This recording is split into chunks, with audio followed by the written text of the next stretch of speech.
สบายดีมงคุดสุขุสุคนนะนี่มาพบกับข่อยเซนเคยหลังสแนลนะกักโตบ่มีแนวเห็ดมากินข้าวน้ำกันทุกคนตำมักฮุงแล้วก็ปิ้งไก่ตัวใหญ่ๆปลาแก้มกับบ่มีอย่างไรนะมกระถินแล้วก็กระลำอยู่ข้าวละเดี๋ยวมาโควิดไปใส่ก็บ่ได้ดูในห้องกินแล้วก็นอนแต่ละมื้อ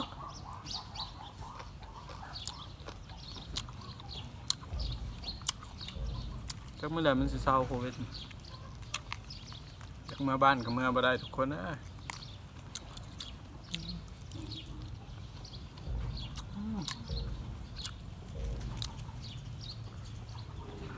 ไก่เนี่ย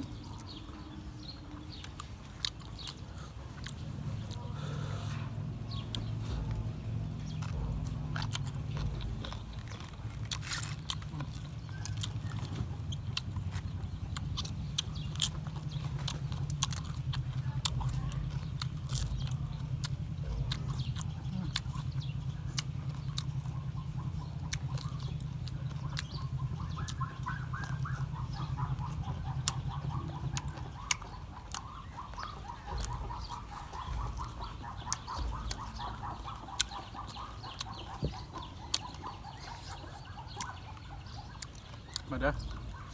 ข้าวน้ำกัน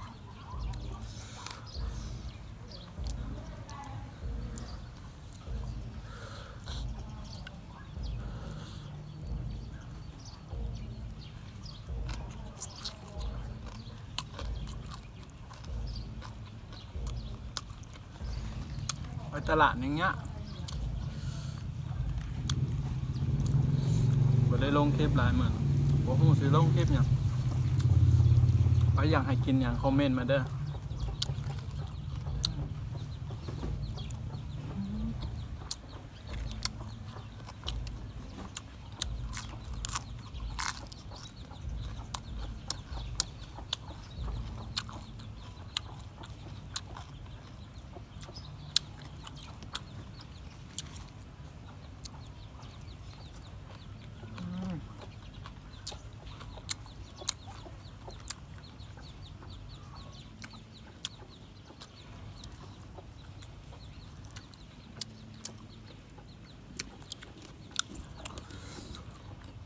ตำมะฮุง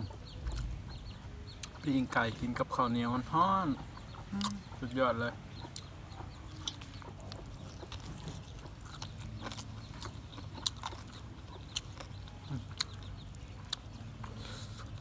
ตำเองกับมือ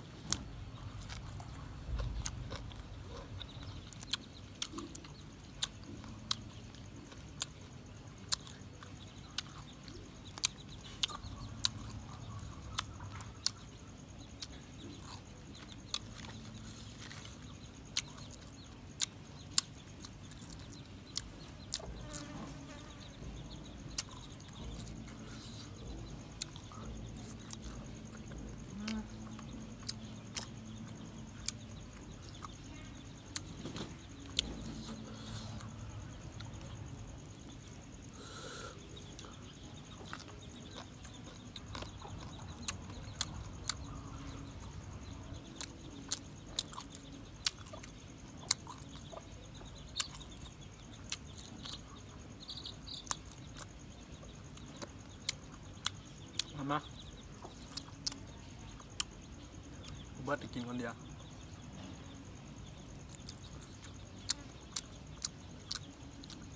กักโตอยู่ห้องแถวไปใส่ก็บ่ได้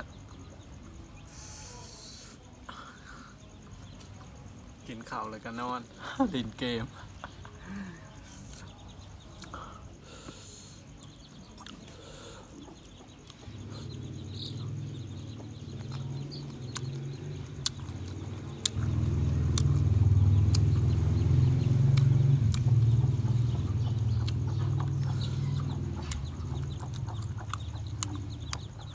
ให้เข้ามาเบิ่งเดี๋ยวลืมกดติดตามให้เด้อ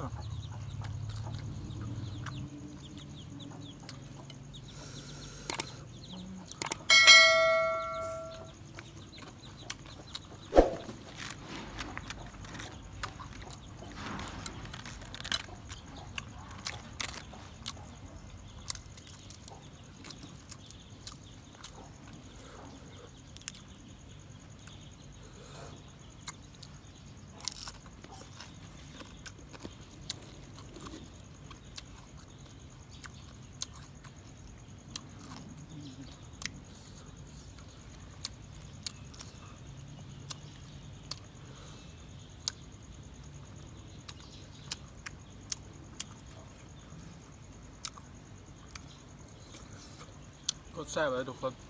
ไก่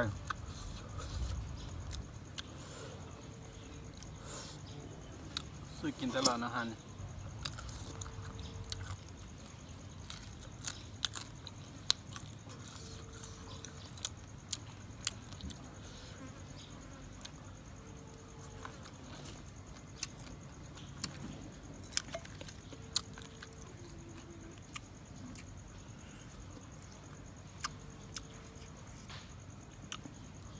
อยากคึมๆน้อยหนึ่งนะ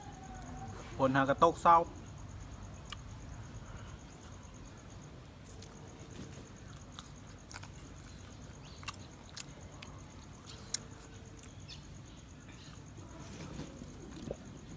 ซื้อถ่ายเธอหนึ่งแล้วผมมาพอดีฝนตกเลยหยุดฝนหากระเศร้าเลยก็อยู่เข่าแห้ง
จ้า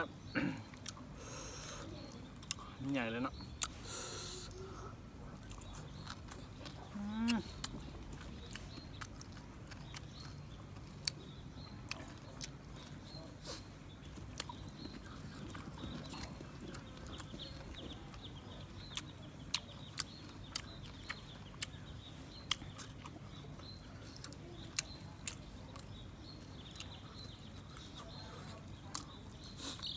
โควิดกะ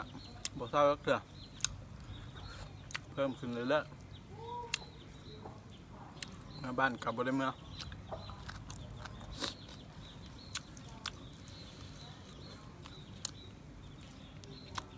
โรงเรี รียนกับบอได้เปิด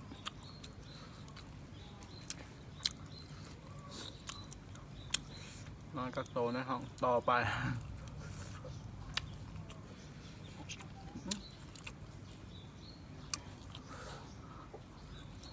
เอ้าทุกคนเลือดแตก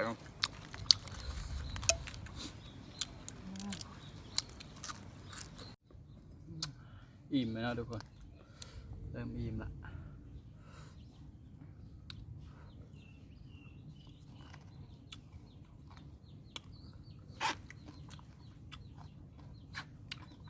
มานี่เขาก็ขอปิดคลิปไปเพียงเท่านี้เนาะขอบใจทุกคนที่เข้ามาเบิ่งจนจบคลิปเนาะอย่าลืมกดไลค์กดแชร์กดติดตามให้เฮาในเด้อเพื่อเป็นกำลังใจให้เฮาเฮ็ดคลิปต่อๆไปเนาะขอบใจบาย